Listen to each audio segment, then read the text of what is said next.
이어서 토마토 투자클럽 최원주 전문가와 체크포인트 짚어보겠습니다. 전문가님 안녕하세요. 안녕하십니까.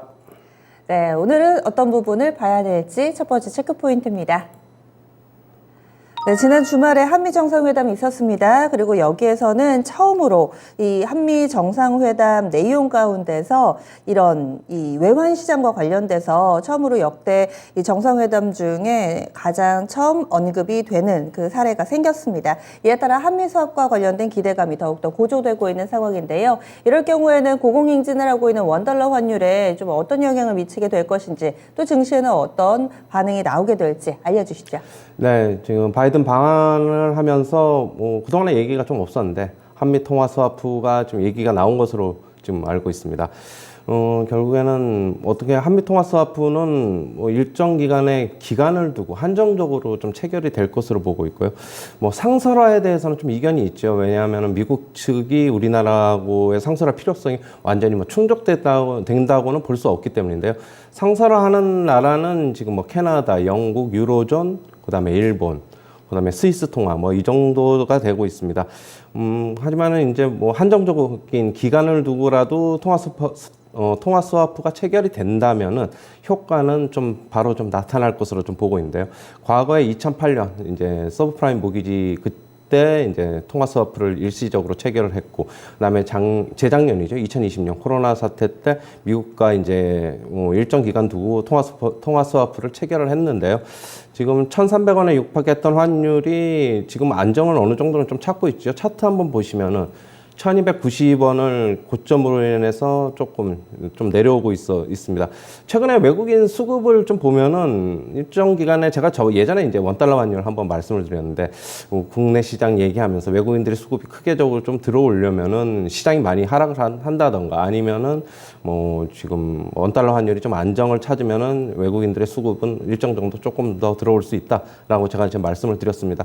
하지만 시장 크게 빠지기 전까지는 원달러 환율이 어느 정도 안정이 되더라도 크게 많은 수급을 기대하지는 말자라고 말씀을 드렸는데요. 최근에 외국인 수급을 보면은 그래도 어느 정도 고점을 피크로 인해서 조금 안정되는 모습 그렇게 나타나고 있습니다. 지금 현재 이제 무역 적자가 계속적으로 우리나라에 지금 누적이 되면서 지금 달러 수급이 지금 예전 같지가 않습니다.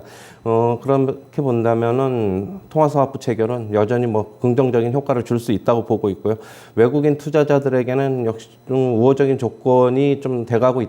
만약에 체결이 되면 그렇게 볼 수 있습니다. 지금 최근에 외국인 수급이 어느 정도 좀 안정 찾고 국내 시장도 어느 정도 2,550을 저점으로 인해서 어느 정도 바이든 방안에 물론 그 같이 연동돼서 안정을 찾는 것도 있는데, 만약에 지금 원달러 환율이 조금 더 내려간다면은 외국인 수급은 많이 사지는 않더라도 좀 덜 팔지 않을까 그렇게는 보고 있습니다. 네, 그래서 이 역시도 고공행진하는 원달러 환율을 잡을 수 있을 만한 그런 기대감으로 작용할 것이다 이야기를 해주시네요. 다음은 두 번째 포인트 넘어갑니다. 두 번째도 역시나 한미 정상회담, 여기서 나온 얘기인데요. 방산 분야의 FTA로 불리는 이 국방 상호 조달 협정, 이거 체결을 위한 논의를 시작했다고 합니다. 그래서 미국 방산 시장에 우리 K방산이 진입할 수 있지 않을까라는 기대의 목소리가 나오고 있습니다. 역시도 증시에 호재가 될 수 있을까요? 네, 그동안에 우리가 이제 저번 주에 계속적으로 방한을 앞두고 2차 전지, 만약에 반도체, 그 다음에 원전, 어떻게 보면 전기차 관련 이쪽으로는 계속적으로 방안을 앞두고 수혜를 입지 않을까라고 다들 예상을 했었는데, 방산 FTA가 갑자기 좀 논의가 되면서 이쪽으로도 어느 정도 긍정적으로 지금 얘기가 나오고 있습니다. 국내 방산업체들이 연간 500조 원 시장의 미국의 방산 시장을 지금 어느 정도 수출이 더 늘어날 것으로 좀 기대가 되고 있는데요. 미국은 세계 최대 방산 시장이죠. 지금 국방 상호 조달 협정이라는 RDP를 이제 체결한 논의를 이제 개시를 하기로 했는데요. 미국 방산시장 진입 장벽이 조금 낮아질 것으로 좀 보고 있습니다. 만약에 RDP가 체결이 된다면은 세제 혜택을 부여받기 때문에 당연히 조금 굉장히 조금 우호적이다 이렇게 볼 수 있겠고요. 그동안에 이제 대부분 우리나라 방산업체 수출이 신흥시장 위주로 이제 이루어졌는데, 최대 시장인 미국 시장 진출길이 어느 정도 좀 열리게 되면은 수출 확대가 당연히 될 것이고, 그 다음에 신흥시장 위주로 수출을 했지만은 수출 다변화에도 좀 영향을 미칠 것으로 보고 있습니다.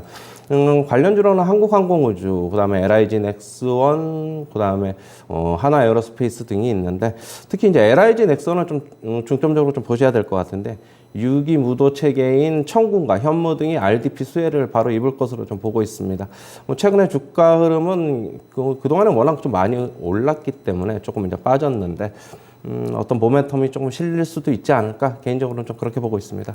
네, 그래서 방산주들 워낙에 흐름 좋았는데요. 여기에다가 또 미국 진출에 대한 기대감까지 플러스 알파 요인으로 기대하고 있습니다.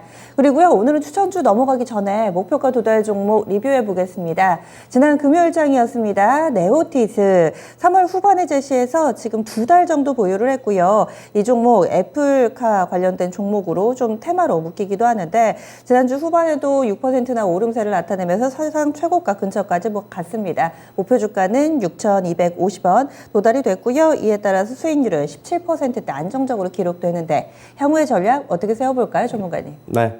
애플카 관련주, 그 다음에 PCB 관련주로도 엮이기도 하는데, 금요일 날에는 어떻게 보면 또 계열사가 블록체인 사업을 하고 있어가지고, 금요일 시장에서 블록체인 관련 주식들이 좀 올라가지고 같이 영향을 받은 것으로 보고 있습니다. 지금 역시 주종은 PCB 가공에 사용되는 초정밀 공구인 마이크로비트 생산 기업인데요. 그리고 이제 전기차용 샤프트를 제조를 하고 있는데 국내 유일 기술력을 보유를 하고 있습니다. 지금 PCB 업황 호조로 인해서 24년까지 마이크로비트 수요량이 2배 이상 증가할 것으로 전망이 되면서 앞으로 실적도 괜찮을 것으로 보고 있고 1분기 실적도 잘 나왔습니다. 목표 주가는 좀 상향하도록 하겠는데요. 목표 주가는 7,100원으로 높이도록 하겠습니다. 네, 네오티스 지금 목표 주가 7,100원 2차로 상향 조정 나왔습니다. 2차 목표가 설정해 드렸고요. 수익 내신 분들은 조금 더 욕심을 내보시죠. 오늘의 추천주 넘어가겠습니다. 오늘은 ST팜입니다. 바이오주요. 하루 좋았다, 하루 말았다 이렇게 냉탕, 온탕을 왔다 갔다 합니다. ST팜 봐도 될까요? 네. ST팜 작년에도 추천을 드려서 많은 수익을 올렸는데 그때 한 60% 정도 수익이 났었는데 15만 원 작년에 12월 말에 15만 원 고점 찍고 쭉 내려오고 지금 기간 조정, 가격 조정 이미 거쳤고 기간 조정에 지금 들어간 것으로 보고 있는데 어느 정도 하방 경직성이 있어가지고 좀 갖고 나왔고요. 지금 올리고 CDMO 기업이죠. 올리고 핵산 치료제 지금 시장 선도 위에서 지금 계속적으로 증설을 하고 있습니다. 2025년 정도 되면 모든 증설이 다 끝날 것으로 보고 있는데 만약에 끝나면 글로벌 1위 올리고 CDMO 기업으로 올라설 것으로 전망이 되고 있습니다.